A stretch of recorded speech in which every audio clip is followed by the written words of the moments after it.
ಎಲ್ಲರಿಗೂ ನಮಸ್ಕಾರ. ನಾನು ನೋಡಿರುವ ಅತ್ಯುತ್ತಮ ನಾಯಕರಲ್ಲಿ ಈ 3 ಗುಣಗಳು ಇದ್ದೇ ಇರ್ತವೆ. ಪೋಷಕರಾದ ನಾವು ಈ ಗುಣಗಳನ್ನು ಮಕ್ಕಳಿಗೆ ಕಲಿಸಬೇಕು.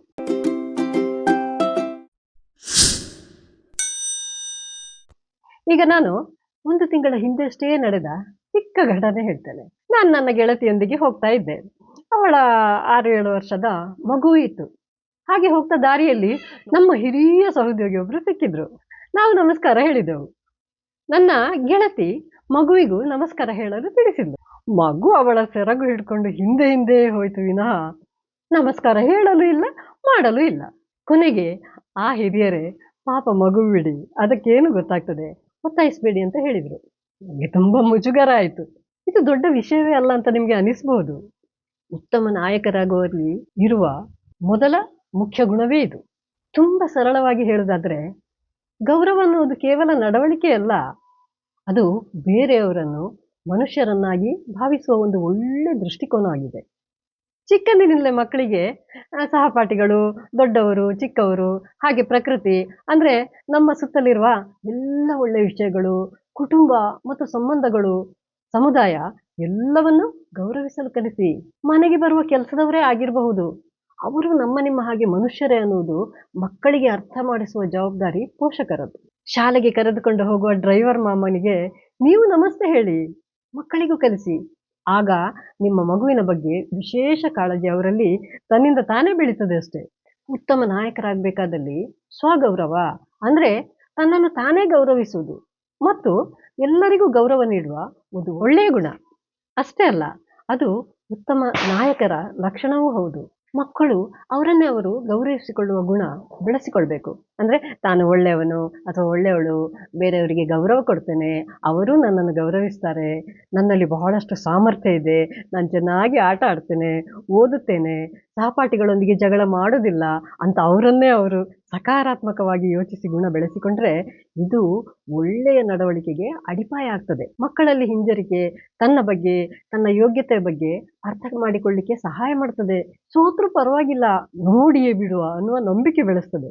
ಇನ್ನು ಬೇರೆಯವರಿಗೆ ಗೌರವ ಕೊಡೋದ್ರಿಂದ ನಮ್ಮ ಮೌಲ್ಯ ಹಾಗೂ ಘನತೆ ಹೆಚ್ಚಾಗ್ತದೆ. ನೋಡಿ, ನೀವು ಯಾರೇ ಪರಿಚಿತರು ಸಿಕ್ಕಿದಾಗ ಮೊದಲು ಒಂದು ನಮಸ್ಕಾರ ಕೊಟ್ರೆ ತುಟಿಯಲ್ಲಿ ತನ್ನಿಂದ ತಾನೇ ಒಂದು ಕಿರುನಗು ಬರ್ತದೆ, ಮನಸ್ಸಿಗೆ ಖುಷಿ ಆಗ್ತದೆ, ಮಾತು ಮುಂದುವರಿಯುತ್ತದೆ. ಇದರ ಅರ್ಥ ಏನು? ಮನುಷ್ಯರ ಸಂಬಂಧಗಳನ್ನು ಗಟ್ಟಿಗೊಳಿಸಲಿಕ್ಕೆ ಇದು ಮೊದಲ ಸಾಧನ ಅಥವಾ ಟೂಲ್ಸ್ ಅಂತ ನಾವು ಹೇಳ್ಬೋದು. ನೀವು ಎಲ್ಲ ಕಡೆ ನೋಡಿರ್ಬಹುದು, ವೇದಿಕೆಯಲ್ಲಾಗಲಿ, ಪರಸ್ಪರ ಒಬ್ಬರನ್ನೊಬ್ಬರು ಭೇಟಿಯಾಗುವಾಗಲಿ, ಸಭೆ ಸಮಾರಂಭಗಳಲ್ಲಿ ಎಲ್ಲಿ ನೋಡಿದ್ರೂ ಮೊದಲ ಮಾತು ಶುರು ಆಗುವುದು ಪರಸ್ಪರ ಗೌರವದಿಂದ. ಮಕ್ಕಳಲ್ಲಿ ಈ ಗುಣವನ್ನು ನಾವು ಚಿಕ್ಕಂದಿನಲ್ಲೇ ಬೆಳೆಸಿದ್ರೆ ಮಗು ಬೆಳೀತಾ ಇದ್ದ ಹಾಗೆ ಈ ಗೌರವವು ಪ್ರತಿಯೊಬ್ಬ ವ್ಯಕ್ತಿಯ ಒಳಗಿನ ಬೆಲೆಯನ್ನು ಗುರುತಿಸ್ತದೆ. ವಿಶೇಷವಾಗಿ ಹಿರಿಯರು, ಹಾಗೆಯೇ ಮಾನಸಿಕವಾಗಿ ಸವಾಲುಗಳನ್ನು ಎದುರಿಸ್ತಾ ಇರುವವರ ಬಗ್ಗೆ ಕಾಳಜಿ ವಹಿಸುವಂತೆ ಮಾಡುತ್ತದೆ. ಅದೂ ಅಲ್ಲದೆ ಒಬ್ಬರನ್ನೊಬ್ಬರು ಗೌರವಿಸುವುದರಿಂದ ಪರಸ್ಪರ ನಂಬಿಕೆ ಮತ್ತು ಸುರಕ್ಷತೆಯ ಭಾವನೆ ಬೆಳೀತದೆ. ಎರಡನೇ ಮುಖ್ಯ ಗುಣ ಪ್ರಾಮಾಣಿಕತೆ ಮತ್ತು ನೈತಿಕತೆ. ಏನಪ್ಪ ಇದು ಅಂತ ಯೋಚನೆ ಮಾಡ್ತೀರಾ? ಮೊದಲು ಮಕ್ಕಳಿಗೆ ಸತ್ಯ ಹೇಳೋದನ್ನು ಕಲಿಸ್ಬೇಕು. ಹೇಗಂತೀರಾ?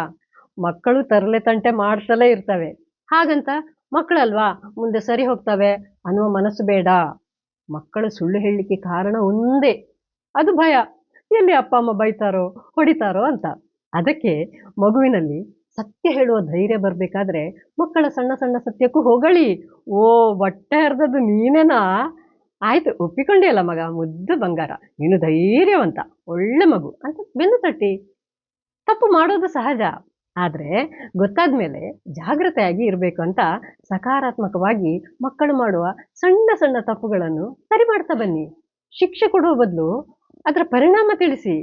ಇದರ ಜೊತೆಗೆ ಬರೀ ಸತ್ಯ ಅಂತ ಹೇಳಿದ್ರೆ ನಿಜ ಹೇಳೋದಲ್ಲ, ಬೇರೆಯವರಿಗೆ ನೋವಾಗದಂತೆ ನಿಜ ಹೇಳುವುದು ಹೇಗೆ ಅಂತ ಹೇಳಿ ಕಲಿಸಿ. ಅಮ್ಮ ಮಾಡಿದ ಅಡಿಗೆಯಲ್ಲಿ ಉಪ್ಪು ಜಾಸ್ತಿ ಆಗಿದ್ರೆ ಕೆಲವು ಮಕ್ಕಳು ಅಡಿಗೆ ಚೂರು ಚೆನ್ನಾಗಿಲ್ಲ, ನಂಗೆ ಊಟ ಬೇಡ ಅಂತ ಹಠ ಮಾಡುವ ಮಕ್ಕಳನ್ನು ನಾನು ನೋಡಿದ್ದೇನೆ. ಆಗ ಹಿರಿಯರ ಭಾವನಾತ್ಮಕ ಪ್ರೀತಿಯಿಂದಲೇ ಅಮ್ಮನಿಗೆ ನೋವಾಗದ ಹಾಗೆ ನಿಜ ಹೇಳುವುದನ್ನು ಹೇಳಿಕೊಡ್ಬೇಕು. ಅಡಿಗೆ ಚೆನ್ನಾಗಿದೆ, ಉಪ್ಪು ಸ್ವಲ್ಪ ಕಮ್ಮಿ ಇದ್ರೆ ಇನ್ನೂ ಚಂದ ಆಗ್ತಾ ಇತ್ತು ಅಂತ ಹೇಳಿದ್ರೆ ಅಮ್ಮನ ಮನಸ್ಸಿಗೆ ಹೆಚ್ಚು ನೋವಾಗುದಿಲ್ಲ. ಇನ್ನು ನೈತಿಕತೆ, ಮಕ್ಕಳಿಗೆ ನೈತಿಕತೆಯನ್ನು ಕಲಿಸೋದು ಹೇಗೆ? ನೈತಿಕತೆ ಅಂದ್ರೆ ಏನು? ನೈತಿಕತೆ ಅರ್ಥ ಬಹಳ ಸುಲಭ.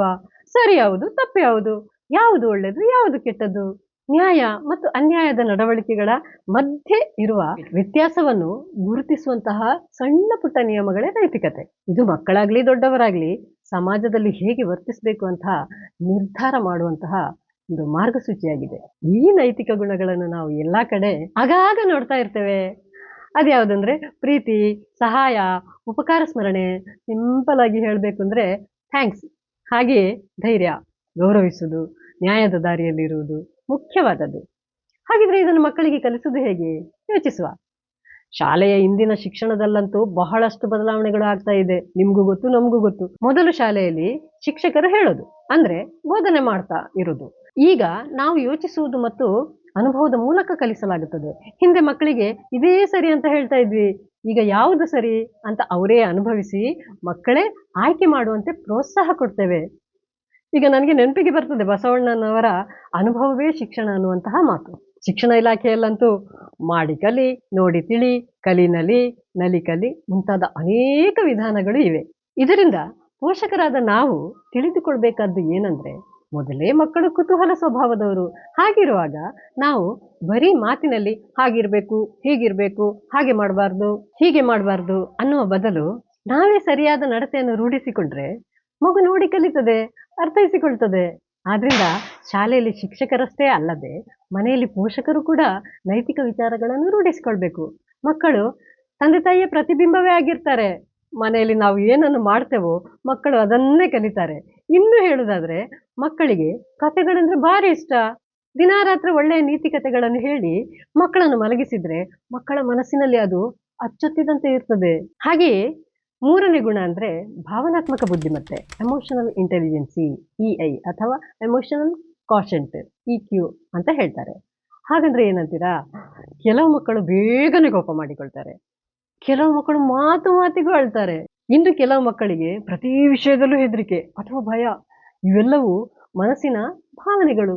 ಈ ಭಾವನೆಗಳನ್ನು ತಿಳಿದುಕೊಂಡು ಸ್ವಯಂ ಅರಿವು, ನಂಗೆ ಯಾವಾಗ ಯಾಕೆ ಕೋಪ ಬರ್ತದೆ, ಯಾಕೆ ದುಃಖ ಆಗ್ತದೆ, ಯಾವುದರಿಂದ ನಾನು ಹೆದರ್ತೇನೆ ಅನ್ನುವ ಸ್ವಯಂ ಅರಿವನ್ನು ಮಕ್ಕಳಲ್ಲಿ ನಾವು ಬೆಳೆಸಬೇಕು. ಇದಕ್ಕಾಗಿ ಪೋಷಕರು ಮಾಡಬೇಕಾದ್ದು ಇಷ್ಟೇ. ಮೊದಲು ನಮ್ಮ ಭಾವನೆಗಳನ್ನು ಸಹಜವಾಗಿ ಮಕ್ಕಳಿಗೆ ಹೇಳಬೇಕು. ನಾನು ಕೆಲವೊಮ್ಮೆ ನಮಗೆ ಮೀಟಿಂಗ್ ಇದ್ದಾಗ ಮನೆಗೆ ಬರುವಾಗ ಹೆಚ್ಚಾಗಿ ತಲೆನೋವು ಹೊತ್ಕೊಂಡೇ ಬರ್ತಾ ಇದ್ದೆ. ಯಾಕಂದ್ರೆ ಮೀಟಿಂಗ್ ಅಂದ್ರೆ ಕೆಲವೊಮ್ಮೆ ಸಮಯಕ್ಕೆ ಸರಿಯಾಗಿ ಊಟ ಮಾಡ್ಲಿಕ್ಕೆ ಆಗೋದಿಲ್ಲ, ನೀರು ಖಾಲಿ ಆದ್ರೆ ಮೀಟಿಂಗ್ ಮಧ್ಯೆ ಹೋಗಿ ಎದ್ದು ತರಲಿಕ್ಕೆ ಆಗೋದಿಲ್ಲ. ಹೀಗೆ ದೈಹಿಕವಾಗಿ ಸುಸ್ತಾಗಿ ತಲೆನೋವು ಬಂದು ಬಿಡ್ತಾ ಇತ್ತು. ಮನೆಗೆ ಬಂದಾಗ ಮಕ್ಕಳು ಖುಷಿಯಿಂದ ಓಡಿ ಬಂದು ಅದು ಇದು ಮಾತಾಡ್ಲಿಕ್ಕೆ ಶುರು ಮಾಡಿ ಬಿಡ್ತಾ ಇದ್ರು. ನನಗೆ ಇನ್ನೂ ಜೋರು ತಲೆನೋವು ಆಗ್ತಿತ್ತು. ಅದಕ್ಕಾಗಿ ನಾನು ಮಕ್ಕಳಿಗೆ ಮನೆಗೆ ಬರುವಾಗಲೇ ಹೇಳಿ ಬಿಡ್ತಾ ಇದ್ದೆ, ಮಕ್ಕಳೇ ನನಗೆ ತಲೆನೋವು ಇದೆ, ಅರ್ಧ ಗಂಟೆ ರೆಸ್ಟ್ ಬೇಕೇ ಬೇಕು, ಮತ್ತೆ ನೀವು ಏನು ಹೇಳಿದ್ರು ಕೇಳ್ತೇನೆ ಅಂತ. ಮೊದಲು ಮಕ್ಕಳು ಮುಖ ದಪ್ಪ ಮಾಡಿಕೊಂಡ್ರು. ಆದ್ರೆ ಬಹಳ ಬೇಗನೆ ಅವರು ಅರ್ಥ ಮಾಡಿಕೊಂಡ್ರು, ಅಮ್ಮನಿಗೆ ಹೊರಗಿನಿಂದ ಬಂದು ಸುಸ್ತಾಗಿದೆ, ರೆಸ್ಟ್ ಮಾಡ್ಲಿಕ್ಕೆ ಬಿಡ್ಬೇಕು, ಮತ್ತೆ ಅವಳೇ ನಮ್ಮ ಹತ್ರ ಬರ್ತಾಳೆ ಅಂತ. ದೊಡ್ಡವರಾಗ್ತಾ ಇದ್ದ ಹಾಗೆ ನಾನು ನನ್ನ ಮಾಮೂಲಿ ಸಮಯಕ್ಕೆ ಬಾರದೇ ಇದ್ದಾಗ ನನಗಾಗಿ ಟೀ ಮಾಡಿ ಇಡ್ತಾ ಇದ್ರು. ಅದು ನನಗೆ ಎಷ್ಟು ಖುಷಿ ಕೊಡ್ತಿತ್ತು ಅಂದ್ರೆ ಮಕ್ಕಳು ನನ್ನನ್ನು ಚೆನ್ನಾಗಿ ಅರ್ಥ ಮಾಡಿಕೊಂಡಿದ್ದಾರೆ ಅಂತ. ವಿಶ್ರಾಂತಿ ನಂತರ ನಾನು ಮಕ್ಕಳ ಎಲ್ಲ ಮಾತುಗಳನ್ನು ಕೇಳ್ತಾ ಇದ್ದೆ, ಆಟ ಆಡ್ತಾ ಇದ್ದೆ, ಮತ್ತೆ ನನ್ನಿಂದ ತಪ್ಪುಗಳಾದ್ರೆ ಹೇಳ್ತಾ ಇದ್ದೆ. ಹೀಗೆ ಪೋಷಕರೇ ಮೊದಲು ನಮ್ಮ ಭಾವನೆಗಳನ್ನು ಗುರುತಿಸಿಕೊಂಡು ಅದನ್ನು ಮಕ್ಕಳಲ್ಲಿ ಹೇಳಿ, ನಂಗೆ ಸುಸ್ತಾಗಿದೆ, ಬೇಜಾರಾಗಿದೆ ಅಥವಾ ಯಾರಿಂದಲೋ ಕೋಪ ಬಂದಿದೆ ಅಂತ ತಿಳಿಸಿ. ನಮ್ಮ ಬಾಲ್ಯದಲ್ಲಿ ನಡೆದ ಘಟನೆಗಳನ್ನು ಮಕ್ಕಳಿಗೆ ಹೇಳುದು. ನಿಮ್ಗೆ ಕೋಪ ಬಂದಾಗ ಏನು ಮಾಡ್ತಾ ಇದ್ರಿ, ಅದರಿಂದ ಏನು ಒಳ್ಳೇದಾಯ್ತು, ಏನು ಕೆಟ್ಟದಾಯ್ತು, ದುಃಖ ಆದಾಗ ನಿಮ್ಮನ್ನು ನೀವು ಹೇಗೆ ಸಮಾಧಾನ ಪಡಿಸ್ಕೊಳ್ತಾ ಇದ್ರಿ ಅಂತ ಹೇಳ್ಬೇಕು. ಪ್ರತಿಯೊಬ್ಬರು ಒಂದಲ್ಲ ಒಂದು ವಿಷಯಕ್ಕೆ ಹೆದರ್ತಾನೆ ಇರ್ತಾರೆ. ಹಾಗೆ ನೀವು ನಿಮ್ಮ ಹೆದರಿಕೆಯನ್ನು ಹೇಗೆ ಓಡಿಸಿದ್ದು?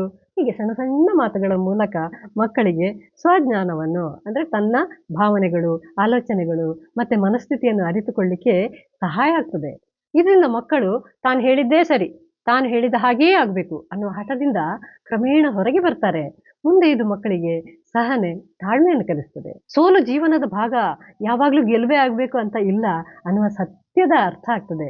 ಸೋಲನ್ನು ಗೆಲುವಾಗಿಸುವ ಜಾಣತನ ರೂಢಿಸಿಕೊಂಡು ಮತ್ತೆ ಪ್ರಯತ್ನಿಸ್ತಾರೆ. ಮುಖ್ಯವಾಗಿ ಇತರರ ಭಾವನೆಗಳನ್ನು ಅರ್ಥ ಮಾಡ್ಕೊಳ್ಳಿಕ್ಕೆ ಶುರು ಮಾಡ್ತಾರೆ. ಇವೇ ಉತ್ತಮ ನಾಯಕರಲ್ಲಿರುವ ಮುಖ್ಯ ಗುಣಗಳು.